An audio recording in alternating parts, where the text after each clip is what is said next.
Good morning students. Last time पे हमने आप लोग को एक प्रॉब्लम दिया था डिलीशन का, लास्ट नोड को डिलीट करने का। किए होंगे आप लोग। आज हम लोग उसको डिस्कस करेंगे कि कैसे डिलीशन काम करता है। पहले मैं एल्गो लिख देता हूँ, फिर उसके प्रॉब्लम को डिस्कस करेंगे।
ये लिंक लिस्ट के लास्ट नोड को डिलीट करने का एल्गो है। अब ये कैसे काम करता है इसको हम लोग डायग्राम के थ्रू समझेंगे।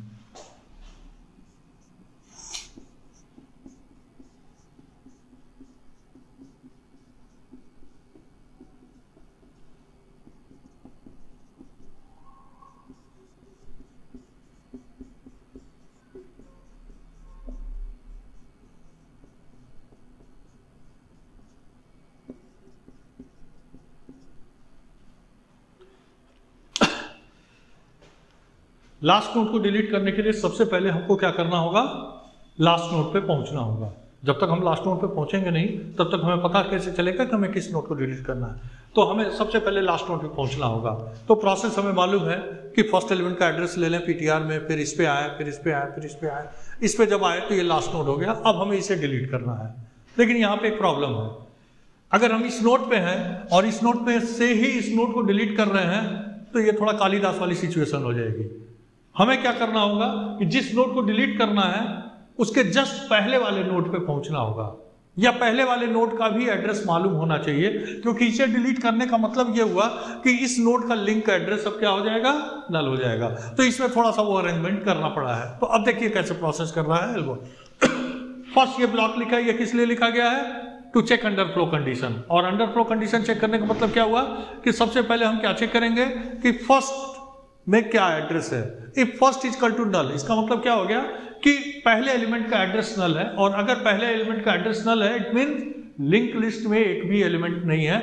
और लिंक लिस्ट में अगर एक भी एलिमेंट नहीं है इसका मतलब क्या हुआ कि पूरी की पूरी लिंक लिस्ट खाली है। और उस केस में डिलीशन पॉसिबल नहीं होगा।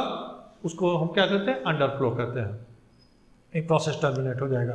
ये जो अंडरफ्लो ओवरफ्लो हम लोग यहाँ डिस्कस कर रहे हैं, इसको सबसे अच्छी तरह से जब आप स्टैक पढ़ोगे तो वहां पे ये काफी अच्छी तरह से समझ में आएगा जब उसमें इंसर्शन और डिलीशन, जिसे हम पुश और पॉप कहते हैं, वो करेंगे। तो फिलहाल ये अंडरफ्लो कंडीशन हो गया।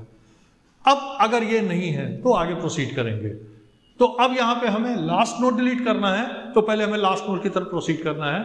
और प्रोसीड करने के लिए फिर से हमें मालूम है कि लिंक लिस्ट में हमें केवल एक चीज मालूम होती है, that is address of first element. तो फर्स्ट एलिमेंट के एड्रेस को हम किस में स्टोर कर लेंगे, एक वेरिएबल में स्टोर कर लेंगे जिसे हमने क्या नाम दिया है, पीटीआर। तो इस समय पीटीआर क्या बता रहा है, एड्रेस ऑफ फर्स्ट नोड। अब हम एक एक नोड आगे बढ़ेंगे और इसके लिए हमने ये लूप लिखा हुआ है। लूप की कंडीशन अभी छोड़ दीजिए, क्या लिखा है, सेव इक्वल टू पीटीआर। यही क्या बन गया, सेव बन गया। And PTR equal to link PTR, तो ये क्या बन जाएगा, पीटीआर।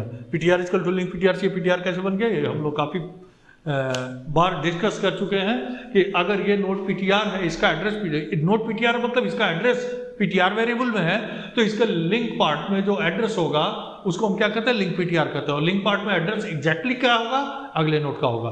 तो PTR equal to link PTR लिखने का मतलब क्या हो गया कि अब सेकंड नोड का एड्रेस आ गया। तो अब इस समय हमारे सिचुएशन जो है, दो नोड का एड्रेस हमारे पास है, सेव में फर्स्ट नोड का एड्रेस है, पीटीआर में सेकंड का है। वापस गए, लूप की कंडीशन क्या है, link PTR not equal to null, तो इसका लिंक पीटीआर नल तो है नहीं, तो आगे प्रोसीड करेगा। फिर क्या हो जाएगा, ये सेव हो जाएगा और ये क्या हो जाएगा, पीटीआर हो जाएगा। फिर वापस जाएंगे, लिंक पीटीआर अभी नल नहीं है, फिर एक बार लूप के अंदर का स्टेटमेंट एग्जीक्यूट होगा, ये सेव होगा और ये पीटीआर होगा। जैसे ही ये स्टेटस मिला हमें, ये सेव और ये पीटीआर, आपको देख लो लिंक पीटीआर नल हो गया, मतलब लूप की कंडीशन फेल हुई, लूप से बाहर आ जाएगा। तो जिस समय आप लूप से बाहर आ रहे हो उस समय आपके पास दो चीजें हैं, लास्ट एलिमेंट का एड्रेस पीटीआर में है जिसे आपको डिलीट करना था, और सेकंड लास्ट एलिमेंट का एड्रेस किसमें है, सेव में है। अब इसे डिलीट करते ही ये कौन सा नोड बन जाएगा, लास्ट नोड बन जाएगा। और ये लास्ट नोड तभी कहा जाएगा जब इसका लिंक एड्रेस क्या होगा, नल। इसका एड्रेस क्या है, सेव, तो इसके बाद वाले एलिमेंट का एड्रेस क्या कहा जाएगा, लिंक सेव, और लिंक सेव की वैल्यू क्या होनी चाहिए, नल। क्या लिख दिया, link save equal to null. तो जैसे link save equal to null हुआ, तो अब अगर इस लिस्ट को देखो तो क्या होगा, PTR first, PTR equal to link PTR, PTR equal to link PTR, फिर PTR equal to link PTR करेंगे तो अब लिंक पीटीआर की वैल्यू क्या है, नल है। इसका मतलब ये इससे डिटैच हो गया, और ये डिटैच हो गया तो ये कहां जाके ऐड होगा, अवेल लिस्ट में। अवेल लिस्ट में क्यों ऐड होता है, क्योंकि ये डिलीटेड नोड है, इसको जो एलोकेटेड स्पेस था उसको हम वापस ले लेंगे और वापस से फिर मेमोरी हीप में ऐड कर देते हैं, जिससे उसको दोबारा यूज किया जा सके। तो जो मेमोरी हीप में ऐड करने का प्रोसेस होता है, उसी के लिए हम क्या यूज करते हैं, यहाँ पे एक स्ट्रक्चर यूज करते हैं अपने समझने के लिए, पेपर वर्क के लिए, कि एक अवेल लिस्ट है, इसमें इसको जोड़ना है, तो इस डिलीटेड नोड को हम यहाँ लाके जोड़ देंगे। जब प्रोग्रामिंग इंप्लीमेंटेशन करते हो, जैसे सी करते हो, मैंने कल भी बताया था, लास्ट टाइम पे बताया था कि मेमोरी एलोकेशन के लिए जो फंक्शन होता है वो क्या होता है, मेलॉक होता है। इससे मेमोरी एलोकेट होती है, और जब वापस उसको डी एलोकेट करना होता है उसके लिए फंक्शन होता है फ्री होता है, इससे हम लोग डी एलोकेट करते थे। तो ये जब हम प्रोग्रामिंग करेंगे, कोई जरूरी नहीं कि हम सी में ही प्रोग्राम करें, हम सी प्लस प्लस में करें, हम जावा में करें, तो जिस लैंग्वेज में प्रोग्रामिंग करेंगे उसके लिए जो फंक्शंस अवेलेबल होंगे, जो अरेंजमेंट वो लैंग्वेज ने दिया होगा उसके तरह से करोगे। लेकिन यहाँ पे हम लैंग्वेज इंडिपेंडेंट है, हम प्रोग्रामिंग नहीं कर रहे हैं, हम एक कंसेप्ट बिल्डिंग कर रहे हैं कि डिलीशन का प्रोसेस होता क्या है, मेमोरी एलोकेशन क्या होता है, डी एलोकेशन क्या होता है, गार्बेज कलेक्शन क्या होता है। तो यहाँ पे हमको केवल एक सिंपल लैंग्वेज में इन चीजों को समझना है, तो उसके लिए हमने यहाँ पे ये किया कि ये जो डिलीटेड नोड है इसको कहाँ लाके ऐड करना है, अवेल में। फिर से आपके सामने वही ऑप्शन कि आप चाहो इसके बिगिनिंग में ऐड करो, चाहे इसके लास्ट में ऐड करो, लेकिन काम हम वही करते हैं जो हमारे लिए आसान हो, तो हम बिगिनिंग में ऐड करेंगे। तो इसके बिगिनिंग में किस नोड को ऐड करना है, ये पीटीआर वाले को। तो पीटीआर वाले ऐड होने का मतलब क्या होगा, पीटीआर इसके बिगिनिंग में, या पीटीआर के बाद क्या है, अवेल है, और पीटीआर के बाद जो भी होगा उसको क्या कहेंगे, लिंक पीटीआर। तो link PTR equal to avail, ये लिख दिया। तो इसके पहले तो ये आ गया, या इसके बाद ये हो गया। अब केवल एक चीज इनसे और होना कि ये पहला नोड हो जाए, और ये अगर पहला नोड है तो इसका एड्रेस किस में होना चाहिए, अवेल में। तो अवेल इक्वल टू पीटीआर, और जैसे ही अवेल इक्वल टू पीटीआर लिखे तो अब अवेल किसको रेफर कर रहा है, इसको, और फिर ये ऐसे आगे हो। तो लास्ट टाइम पे हमने बताया था आपको कि ये जो यहाँ नोड में लिख दे रहा हूँ, इसका मतलब ये नहीं होता कि ये फिजिकली यहाँ से मूव हो गया। आप इसको ऐसे भी समझ सकते हो कि ये अवेल किसको रेफर किया, पीटीआर को, और पीटीआर किसको रेफर किया, इसको। तो ये एरो मूवमेंट होता है, वो भी पेपर पे होता है एरो मूवमेंट। इंटरनल जो इम्प्लीमेंटेशन होता है उसमें रेफरेंस एड्रेस रेफरेंस चेंज होता है, और उसके थ्रू ये सारी चीजें मेंटेन होती है। पर स्कैन कर लीजिए, कोई डाउट हो तो आप कमेंट कर सकते हैं। आपको फिर से चीज़ों को समझा, वैसे जरूरत नहीं पड़ेगी, आप रिवाइंड करके देख सकते हैं, समझ में आएगा। और कहीं भी कोई प्रॉब्लम होती है तो आप कमेंट कर सकते हैं, उस पर एक्शन लिया जाएगा। डन।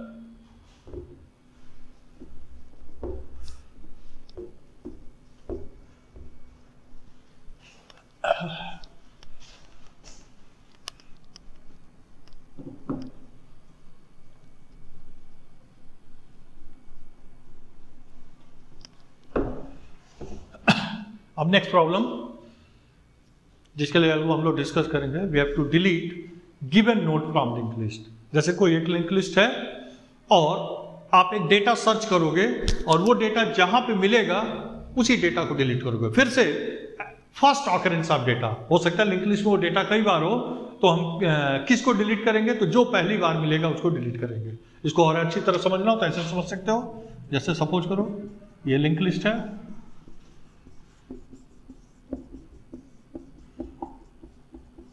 इस पे डेटा स्टोर है A B C D C E, और आपसे पूछा गया आप किस नोड को डिलीट करना चाहते हो, तो आपने कहा उस नोड को डिलीट करना चाहते हैं जिस पे डेटा C मिले।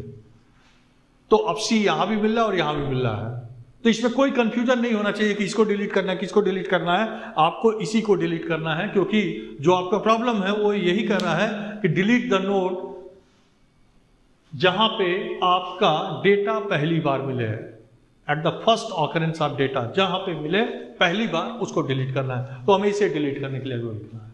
प्रॉब्लम समझ में आ गई? अब हम लोग पहले एल्गो लिखें, उसके बाद से चीजों को समझेंगे। जब मैं एल्गो लिखता हूं तो चाहे तो आप साथ में लिख भी सकते हैं, डेफिनेटली उससे आपका टाइम भी बचेगा, दोबारा आपको रिवाइंड करके नहीं लिखना पड़ेगा।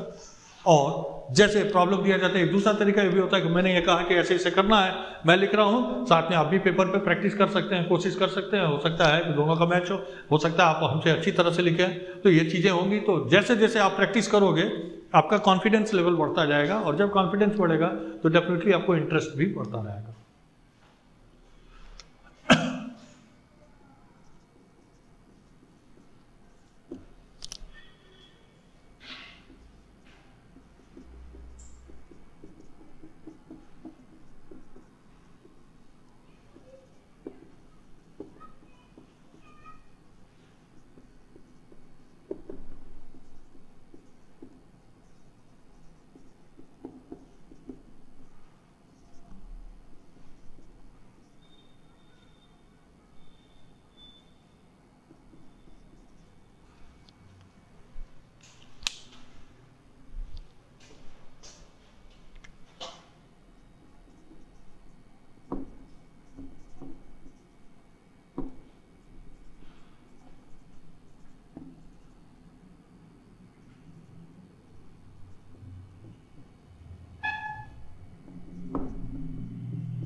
ये हो गया गिवन नोड को डिलीट करना। थोड़ा सा लंबा ये हो गया है।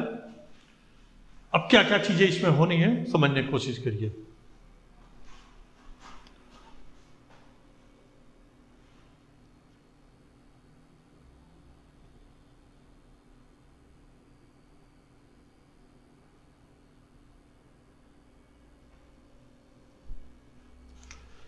जैसे सपोज कीजिए ये लिंक लिस्ट हमारी है,